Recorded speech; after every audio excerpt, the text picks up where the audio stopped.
Years ago, in a small, quiet town, was a mass murder. Till this day, it remains unsolved. It began with a family named the McCormicks. John was a police officer and fell in love with a hometown teacher. Later on in life, they had a son named Daryl. Soon, he would have begun his first year of high school. His family had lived in a deserted part of the town, where not much happened. In the back of his house was a small ranch and a few horses. For a long time now, Daryl was suspicious of some strange noises that occurred at night. He would ask his parents, but they would insist it was part of his imagination, or that it was part of a dream he had had the night before. At about midnight, Daryl quietly climbed out of his bed and made his way into the living room. He looked around to make sure his parents were asleep. Slowly, taking a flashlight from under his shirt, he had his suspicions that someone else was in the house. His body was detecting this as well. However, this night, he didn't see anyone. This isn't the same feeling he had before. Ever since he was little, he had always had the uncanny ability to know when a stranger was in the house. This didn't happen with family members.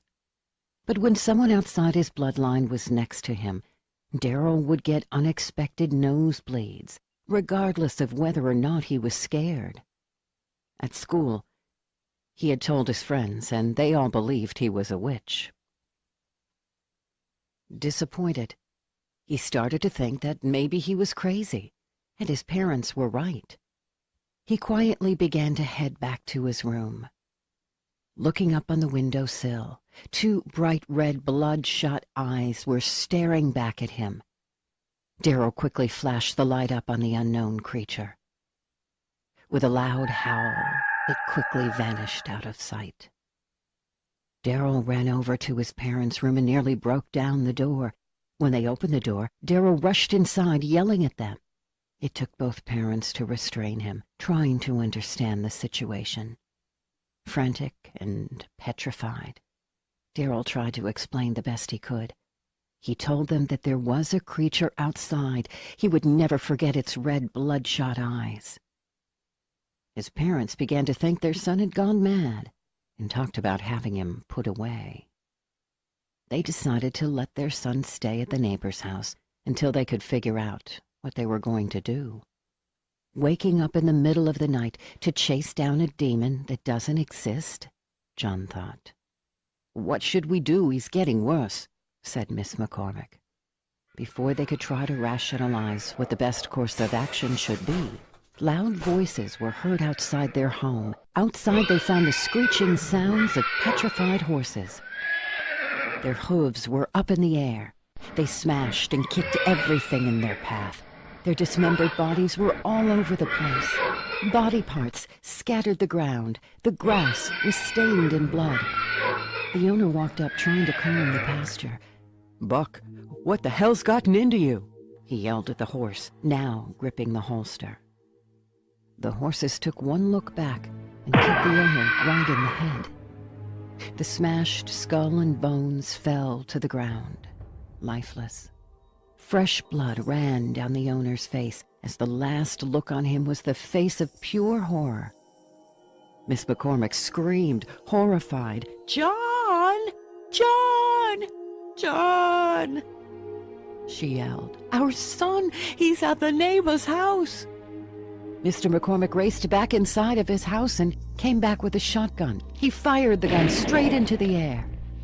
In the midst of the frightening herd galloping away, a dark figure stood there, not intimidated by the friendly fire. Instead, it walked closer, its hair darker than midnight. John looked at the creature and saw its fiery eyes, almost as if he was looking into the abyss of an inferno. His hands were now trembling with fear, and his nervous palms attempted to hold the gun straight at the creature. But he couldn't fire. The creature struck the gun. John could now see the creature for what it truly was, Its eyes gazed down on the man, its teeth dripping with blood as it roared louder than before.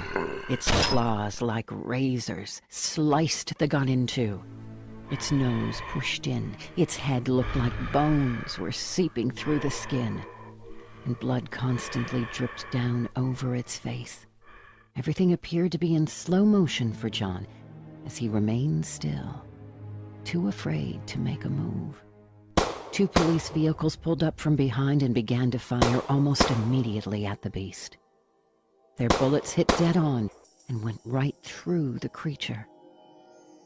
But in a terrorizing sight, the officers looked, eyes wide, faces covered in sweat, to see fire burst out of the beast's chest. It slowly turned around. Magma seeping down its body ignited the field next to it. Flames surrounded the beast in seconds. They fire again. The blasts blew the creature's right arm completely off. Magma flowed over the field as everyone else ran for cover. The howls shook the very land, almost sounding like a small earthquake. Before they had a chance to get a second shot, the beast disappeared in the fire. Daryl raced over to his family. In the morning, everyone is sent to the police station. This is just standard procedure. We need to know what you guys were doing last night before the incident. It's our neighborhood. We live there. The real question is, what took you guys so long? What the hell was that thing? Miss McCormick demanded. Take it easy now, responded the officer. You know how it is in a town like this. There's no strangers around here. That's why people come to this town, because everyone knows everyone. Well, no one knows who or what it was we saw last night, responded John, as he walked over to comfort his wife. Just then, the 2 officers looked at one another and shook their heads uneasily. Actually, we do know of him. His name is Kyle. You see, when he was a little boy, his parents took him on a camping trip. While hunting for deer, Kyle's father shot him instead. He died moments later. The parents, grieving over the loss of their son and having no money for funeral expenses, decided to wrap Kyle in a few sheets and bury him. Afterwards, they both said a prayer and went home. How awful! How could they do such a thing? Yelled Miss McCormick. That's not even the strangest part. Problem is, the next day they never found a body. The grave looked like it had been dug out and the sheets were torn. Some say he ran off and lived in the woods. His vengeance for his parents is what some say keeps him alive. Now it looks like Kyle, after all these years, has finally found his way home. I don't understand. Why does he want to kill us? We have nothing to do with it. Kyle doesn't know that. All he knows is you're in his old house where he used to live. All the McCormicks looked at the officers, petrified at the statement. That's right. He thinks that his mother and father raised a new family and Daryl here is his brother. He won't stop until he's the only child again. That's why he broke into your house several times. When you let Daryl stay the night at the neighbor's house, that's why all the animals were killed. Kyle was trying to get to him. Daryl now finally speaks, a little nervous. Shh. So how come he looks so disfigured? You shot him down. How come he's still alive? Again, the police get up and shake their heads. We have no idea. The only way of knowing that is if you ask him yourself.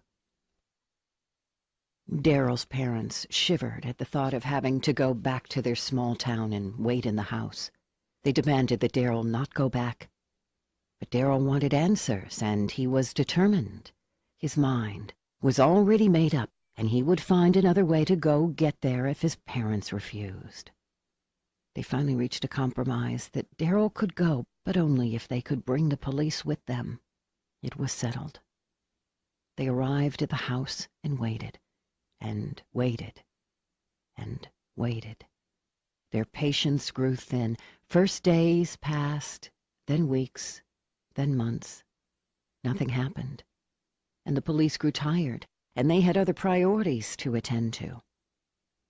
So, with no choice, the police left Daryl and his family alone in the house. Nothing had happened in so long that sometimes they forgot about the incident and wondered if they exaggerated some of the stuff they saw that night. A year goes by, and a small gust of wind howls over Daryl's window. But before long, Daryl wakes up and realizes it's not the wind making that noise. The howl grows louder and begins to sound like a wolf or a bear. He can hear footsteps now.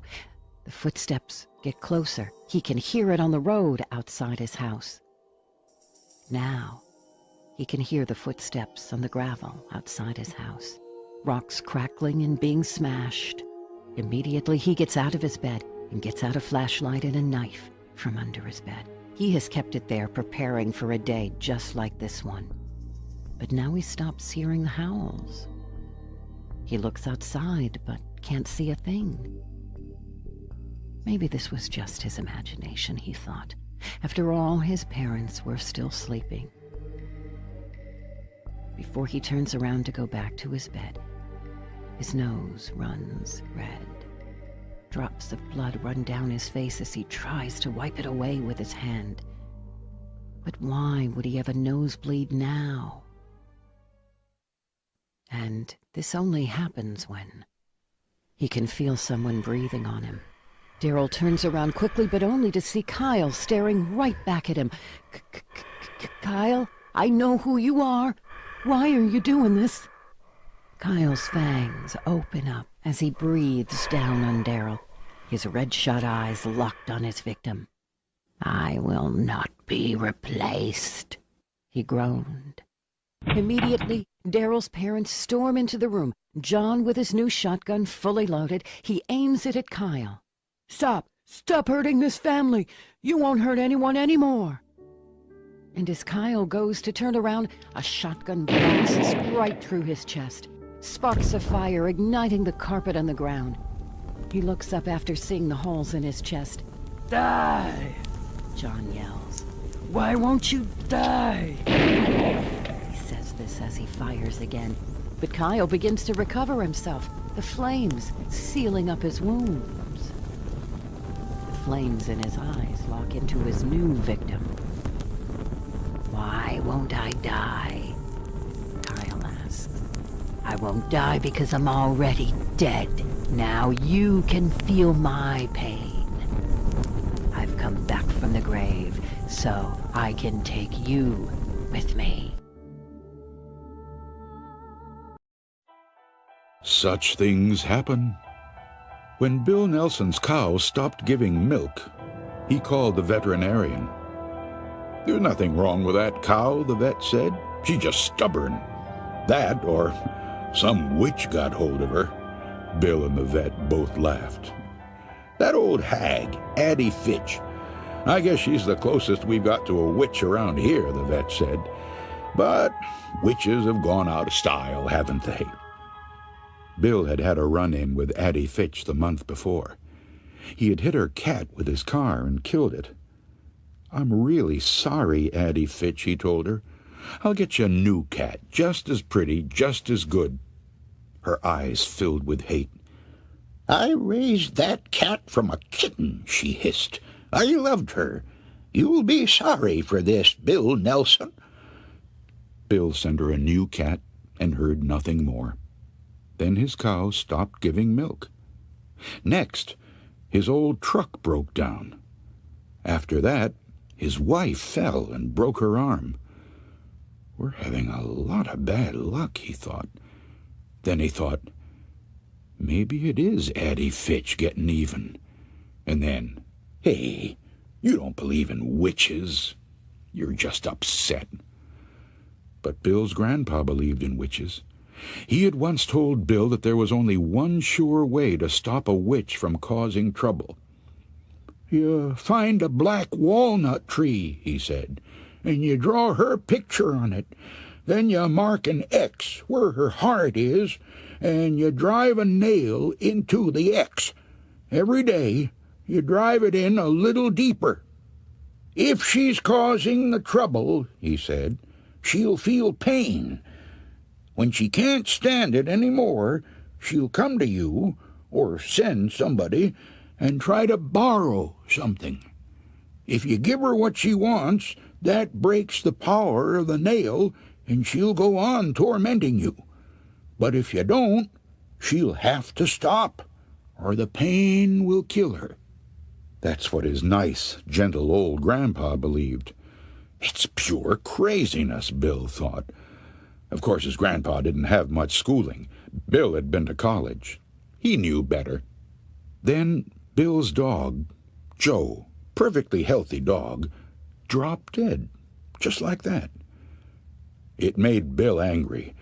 Despite all his schooling, he thought, maybe it is Addie Fitch after all. He got a red crayon from his son's room and a hammer and a nail and went into the woods. He found a black walnut tree and drew a picture of Addie Fitch on it. He made an X where her heart was, like his grandpa had said to do. With the hammer, he drove the nail a little way into the X. Then he went home. I feel like a fool, he told his wife. You should, she said. The next day, a boy named Timmy Logan came by. Addie Fitch isn't feeling well, he said. She wonders if she could borrow some sugar from you. Bill Nelson stared at Timmy in amazement.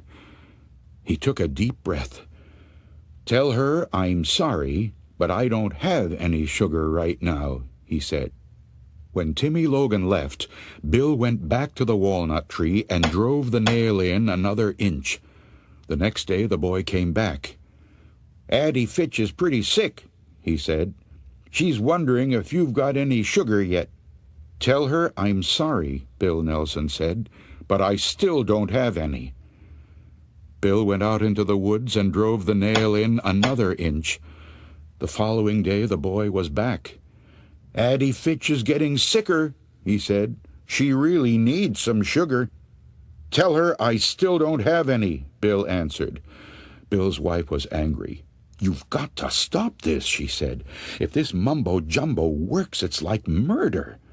I'll stop when she does, he said. Toward dusk, he stood in the yard, staring at the ridge where the old lady lived, wondering what was going on up there. Then, in the half-darkness, he saw Addie Fitch coming slowly down the hill toward him. With her pinched, bony face and her old black coat, she did look like a witch. As she got closer, Bill saw that she could barely walk. Maybe I'm really hurting her, he thought.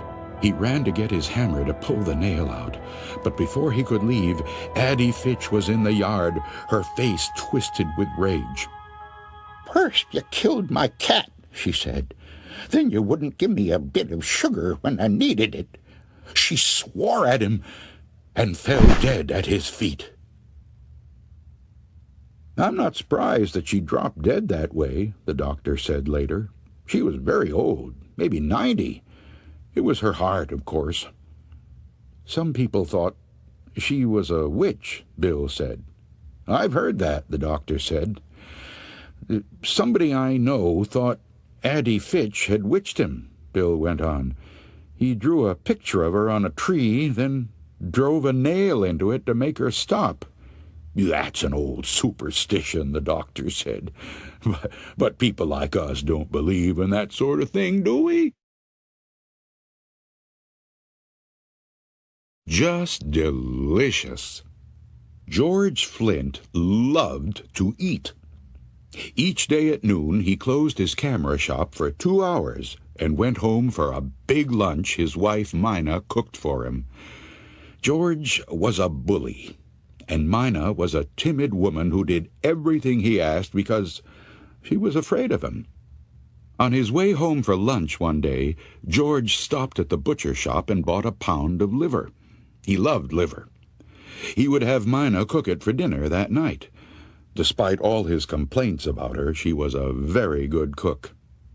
While George ate his lunch, Mina told him that a rich old woman in town had died. Her body was in the church next door. It was in an open coffin. Anyone who wanted to see her could. As usual, George was not interested in what Mina had to say. "I've got to go back to work," he told her. After he left, Mina began to cook the liver. She added vegetables and spices and simmered it all afternoon, just the way George liked it. When she thought it was done, she cut off a small piece and tasted it. It was delicious, the best she had ever made. She ate a second piece, then a third. It was so good she couldn't stop eating it. It was only when the liver was all gone that she thought of George. He would be coming home soon. What would he do when he found that she had eaten all of the liver?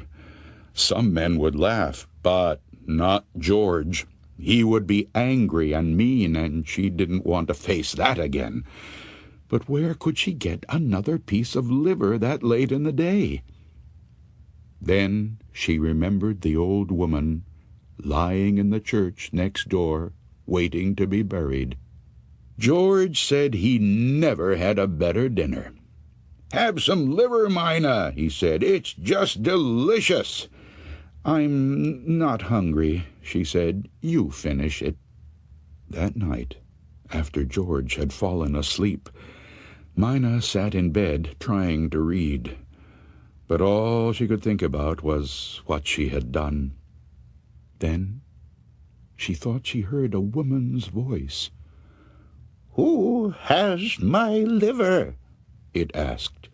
"Who has it?" Was it her imagination? Was she dreaming? Now the voice was closer. "Who has my liver?" it asked. "Who has it?" Mina wanted to run. "No, no," she whispered. "I don't have it. I don't have your liver." Now the voice was right next to her. "Who has my liver?" it asked. "Who has it?" Mina froze with terror. She pointed to George. "He does," she said. "He has it." Suddenly the light went out, and George screamed. The Big Toe. A boy was digging at the edge of the garden when he saw a big toe. He tried to pick it up, but it was stuck to something. So he gave it a good hard jerk, and it came off in his hand. Then he heard something groan and scamper away. The boy took the toe into the kitchen and showed it to his mother. "It looks nice and plump," she said. "I'll put it in the soup, and we'll have it for supper." That night, his father carved the toe into 3 pieces, and they each had a piece. Then they did the dishes, and when it got dark, they went to bed. The boy fell asleep almost at once, but in the middle of the night, a sound awakened him. It was something out in the street. It was a voice, and it was calling to him. "Where is my toe?" it groaned. When the boy heard that, he got very scared, but he thought, "It doesn't know where I am. It will never find me." Then he heard the voice once more, only now it was closer. "Where is my toe?" it groaned. The boy pulled the blankets over his head and closed his eyes. "I'll go to sleep," he thought. "When I wake up, it will be gone." But soon he heard the back door open, and again he heard the voice. "Where is my toe?" It groaned. Then the boy heard footsteps move through the kitchen, into the dining room, into the living room, into the front hall. Then slowly they climbed the stairs. Closer and closer they came. Soon they were in the upstairs hall. Now they were outside his door. "Where is my toe! The voice groaned. His door opened. Shaking with fear, he listened as the footsteps slowly moved through the dark toward his bed. Then they stopped. "Where is my toe?" The voice groaned. "You've got it!"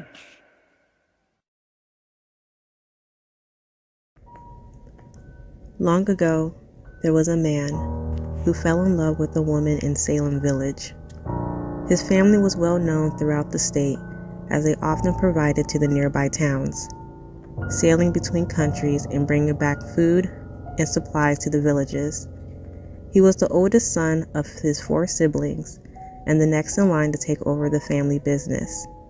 His father, realizing his son has become of age, eagerly looked within and outside of town to find him a suitable wife, one who came from a decent background that would bring both families more wealth.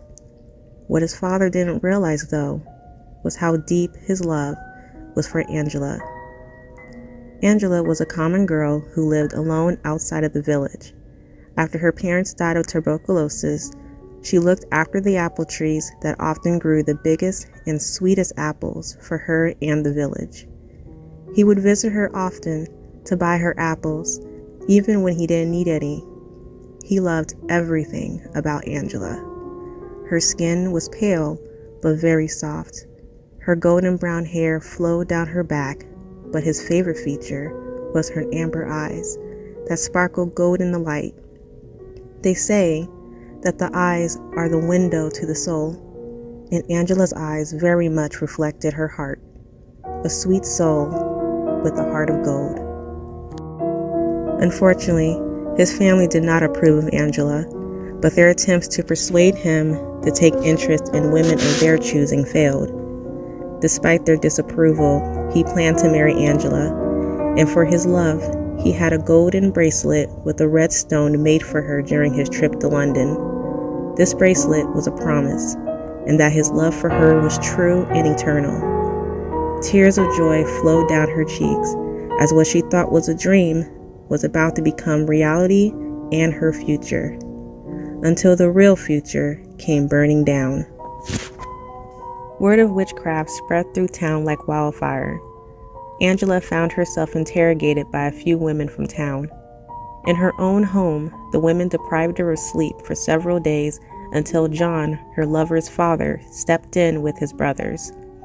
Because his family sailed between home and England, he volunteered his family to take part in scouting out witches in town, claiming to have experience when he clearly did not. One by one, they tortured her, beat her, and crushed her fingers with pillywinks. She was thrown in prison and sentenced to death by her own people. The town she once knew was gone and was filled with scared, ignorant people who believed in the lies her lover's family made up. He who sat through the trial was horrified by the lies, and later that night tried to save Angela. They escaped through the woods with his family on their trail. Angela was far ahead, but he was shot by his own brother. Angela cradled him until his last breath. His death also killed Angela and birthed the kind of hatred that would last for centuries. Little did she know, an old woman watched Angela and her lover from afar. The old woman knew the girl well, as she was always kind to her. She gave her fresh apples for free and even tended to her sickness during the harsh winters. To see her friend treated this way broke her heart. So, she did this one kindness before her death. At the jail, she persuaded the guards to let her have one last moment with Angela. She gave her what looked like a kiss, then blew into a jar with sealing marks. The town burned Angela's body that day, but her soul was saved. The old woman came up with a plan to help Angela and decided to craft a doll in her image. It took months to finish, but it was done. Angela's soul was transferred to the doll, but soon, the old woman too was arrested and killed for witchcraft. Her lover's father saw the doll and nearly destroyed it, but instead, he took the doll home as a trophy.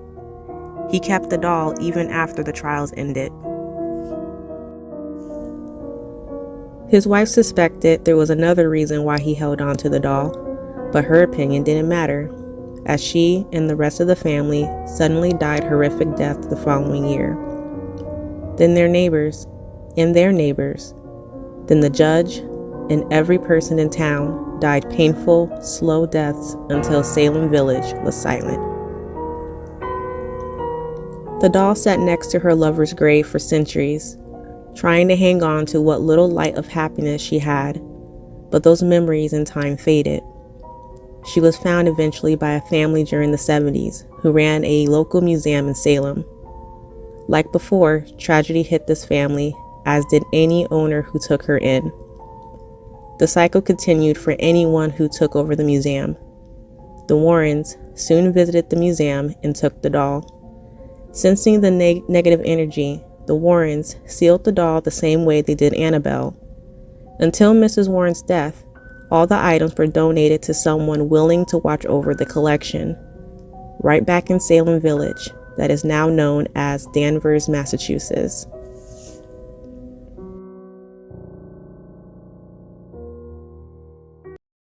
Maybe you will remember. Mrs. Gibbs and her 16-year-old daughter, Rosemary, arrived in Paris on a hot morning in July. They'd been on a vacation and now were returning home, but Mrs. Gibbs did not feel well. So they decided to rest in Paris for a few days before going on. The city was crowded with tourists. Still, they found a place to stay at a good hotel. They had a lovely room overlooking a park. It had yellow walls, a blue carpet, and white furniture. As soon as they unpacked, Mrs. Gibbs went to bed. She looked so pale that Rosemary asked to have the hotel's doctor examine her. Rosemary did not speak French, but fortunately the doctor spoke English. He took one look at Mrs. Gibbs and said, "Your mother is too sick to travel.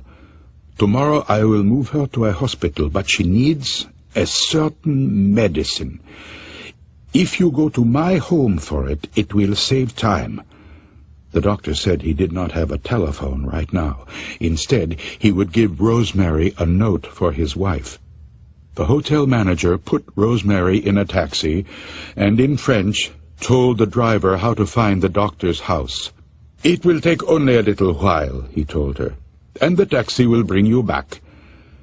But as the driver slowly drove up one street and down another, it seemed to take forever. At one point, Rosemary was sure they had gone down the same street twice. It took almost as long for the doctor's wife to answer the door, then get the medicine ready. As Rosemary sat on a bench in the empty waiting room, she kept thinking, "Why can't you hurry? Please hurry." Then she heard a telephone ring somewhere in the house. But the doctor had told her he didn't have a telephone right now. What was going on? They drove back as slowly as they had come, crawling up one street and down another. Rosemary sat in the back seat, filled with dread, her mother's medicine clutched in her hand. Why was everything taking so long? She was sure that the driver was going in the wrong direction. "Are you going to the right hotel?" she asked. He didn't answer. She asked again, but still he didn't reply. When he stopped for a traffic light, she threw open the door and ran from the cab. She stopped a woman on the street. The woman did not speak English, but she knew someone who did. Rosemary was right. They had been driving in the wrong direction.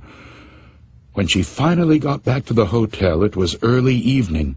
She went up to the desk clerk who had given them their room. "I'm Rosemary Gibbs," she said. "My mother and I are in room 505. May I please have the key?" The clerk looked at her closely. "You must be mistaken," he said. "There is another guest in that room. Are you sure you are in the right hotel?" He turned to help someone else. She waited until he was finished. "You gave us that room yourself when we arrived this morning," she said. "How could you forget?" He stared at her, as if she had lost her mind. "You must be mistaken," he said. "I have never seen you before. Are you sure you are in the right hotel?" She asked to see the registration card they had filled out when they arrived. "It's June and Rosemary Gibbs," she said. The clerk looked in the file. "We have no card for you," he said. "You must be in the wrong hotel." "The hotel doctor will know me," Rosemary replied. "He examined my mother when we arrived. He sent me for medicine she needs. I want to see him." The doctor came downstairs. "Here's the medicine for my mother," Rosemary said, holding it out for him. "Your wife gave it to me." "I have never seen you before," he said. "You must be in the wrong hotel." She asked for the hotel manager who had put her in the taxi. Surely he would remember her. "You must be in the wrong hotel," he said. "Let me give you a room where you can rest. Then maybe you will remember where you and your mother are staying." "I want to see our room," Rosemary said, raising her voice. "It's room 505. But it was nothing like the room she remembered. It had a double bed, not twin beds. The furniture was black, not white. The carpet was green, not blue. There was someone else's clothing in the closet. The room she knew had vanished, and so had her mother. "This is not the room," she said. "Where's my mother? What have you done with her?" "You are in the wrong hotel," the manager said patiently, as if he were speaking to a young child.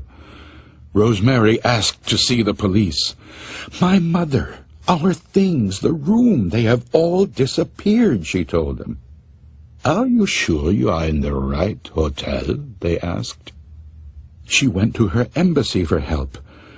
"Are you sure it's the right hotel?" they asked. Rosemary thought she was losing her mind. "Why don't you rest here for a while?" they said. "Then maybe you'll remember." What happened to Rosemary's mother? When the hotel doctor saw Mrs. Gibbs, he knew at once that she was about to die. She had a form of the plague, a dread disease that killed quickly and caused frightening epidemics.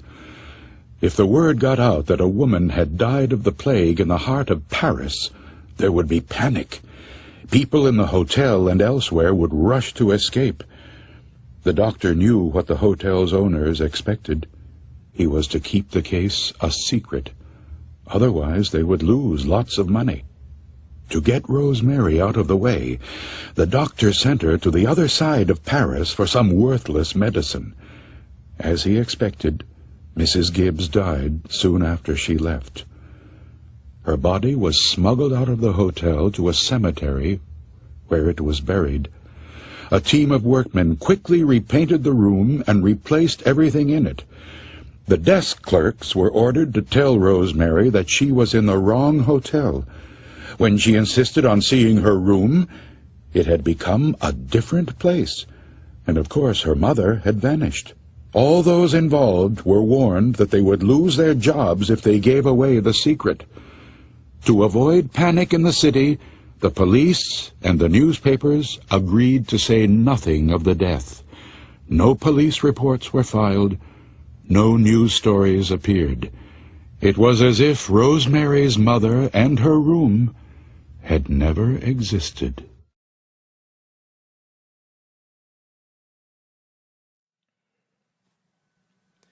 October 31st, 2008. A night I wish with all my might I could reverse. The horrible events described in this are not for the faint of heart, and I do warn you that once you hear this, it'll come for you next. But to understand what I'm talking about, let me rewind 2 weeks prior to the incident. It was a normal day out. My friends and I were sitting outside of the local gas station just screwing around, except Paul. He was really quiet. He had been that way since we dared him to go into the haunted forest. At the time, we just saw it as a harmless prank and didn't believe in such things. We were dead wrong. He stood up, motioned his girlfriend Lacey over to the side to talk to her. We couldn't make out what he was saying, but we heard her cry and run off. When I asked him about it, he just shook his head. I ran up to her, expecting a breakup or something, but she told me that he had said nothing, which was the problem. Since we had dared him to go to the forest, it was like the life had been drained out of him. She was worried that he would try to kill himself. I saw the fear spreading through her eyes. Stay with him tonight. That's probably what he needs. So I dropped them off at his house. His parents were gone for the weekend, and his brother had recently moved out. I said my byes really quick and drove off, leaving as much time as I could to themselves. He just needs some stress relief, I reassured myself, but I left my phone on, just in case something happens. Later that night, I dozed off on the couch watching some old TV show when my phone rang. Trying to reach for it blind, I flipped it up to see who it was. It was from Lacey's number.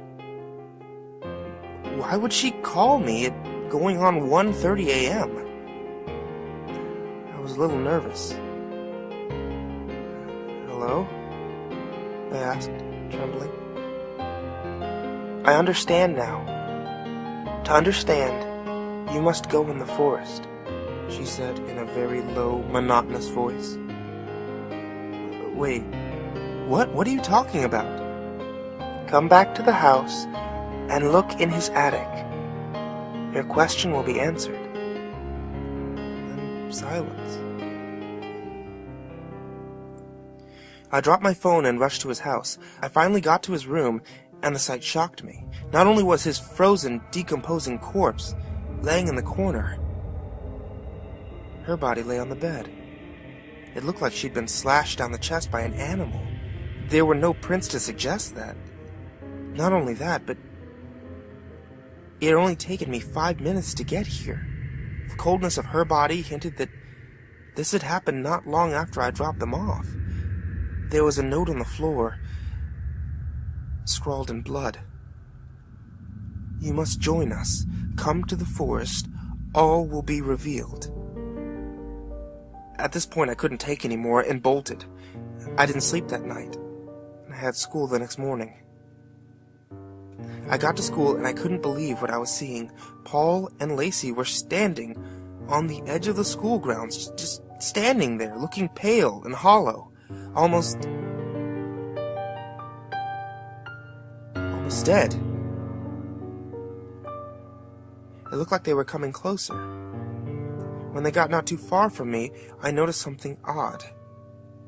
Their eyes, they were black, and seemed like if you stared at them too long, you'd fall forever. I bolted. I've stayed at this little Motel Inn ever since. Since then, I've seen on the news that their bodies were found. No apparent cause of death was stated. The only thing they came up with is something happened to Paul, so Lacey stayed with him and died from the same thing that killed him. My other two friends in the group, Sarah and Sam, were found yesterday in the forest. Sarah was torn limb from limb. The only thing they found of Sam was his blood-stained backpack. They said it was a wolf attack, but I know better, though. I can feel the essence coming from me now. We all heard the legends of the spirits that dwelled in the forest, but we never believed them. I guess when we sent Paul in there, we disturbed their hallowed space that lay untouched for centuries. As I record this now, I feel the icy stare of something watching me, observing my every move. I feel it coming for me. I just thought I'd warn you. If you ever get the warning signs, leave before it finds you.